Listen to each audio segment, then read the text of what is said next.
Our next speaker is Rudy Obad. Thank you, board members, for allowing me to speak. And I want to thank you personally, Ms. Perez, of last meeting when Joseph here tried to shut us up from speaking. He didn't want us to speak, says there's too many speaking. This is America. We have the right to speak. This is not communist. They do that in communism. I'm sorry. And you, Jay, I'm talking. You, Jay, for your information, us Marines have more right to be here than you. We fought for this country to keep communism out, and you're inviting them here. Shame on you. What did you do for this country? Your parents came here, your grandparents came here, and a lot of immigrants because it's free. Freedom here in our country. That's why they come here. What did you do for our country? Nothing. You went to the finest schools and used the taxpayers' money, and now you're inviting communists here. Shame on you.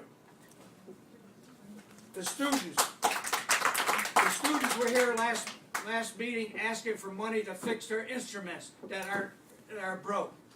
Teachers are asking for donations from parents to bring money and supplies to teachers. They don't have it. But yet, you people went to China on trips and spent, which I got the information from the school district, $357,524 for China trips. And if you don't believe me, I have the whole packet I got from the school district. And I have also the trips they made. And some of the people that made the trips, like Sue, Norman, 8 trips.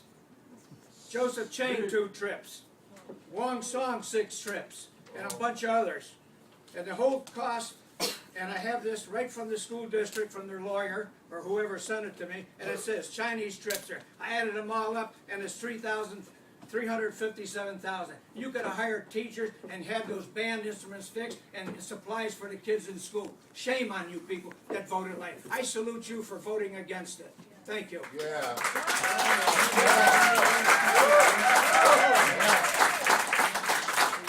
And Jay, if you want to say anything to me about your blog, say it the right way. Put every word in it. Don't do like the communist government. Leave out the key words like they do in China. They don't give the right information. So if you want to call me a racist or you want to call me prejudice or whatever, you better believe it. I don't like the Korean communists, I don't like Vietnam communists, and I hate the Russian communists and Chinese communists too. And I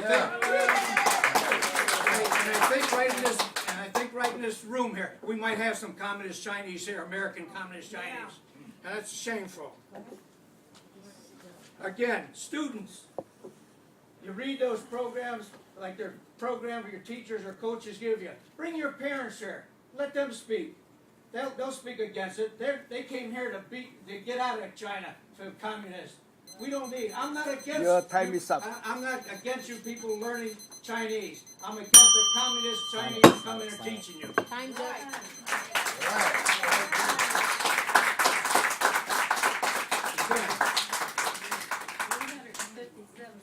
I'm going to interject here that there is no First Amendment right to voice personal virulent attacks against public officials during public comment at a board meeting. Accordingly, it is appropriate and permissible for the board to adopt rules prohibiting speakers from making false statements of fact that are harmful to another's reputation. However, though, such rules can prohibit slanderous speech against the board, and it cannot, as mentioned earlier, prohibit public criticism of the board or the district itself. So I must caution the public on voicing personal virulent attacks that may be slanderous against the board officials. Well, say the board official too, ma'am. What he put in that blog about me. All right. You've already stated that. Thank you. All right. Let Our them next know it, too. speaker, quiet please. Our next speaker is Lawrence Gonzalez.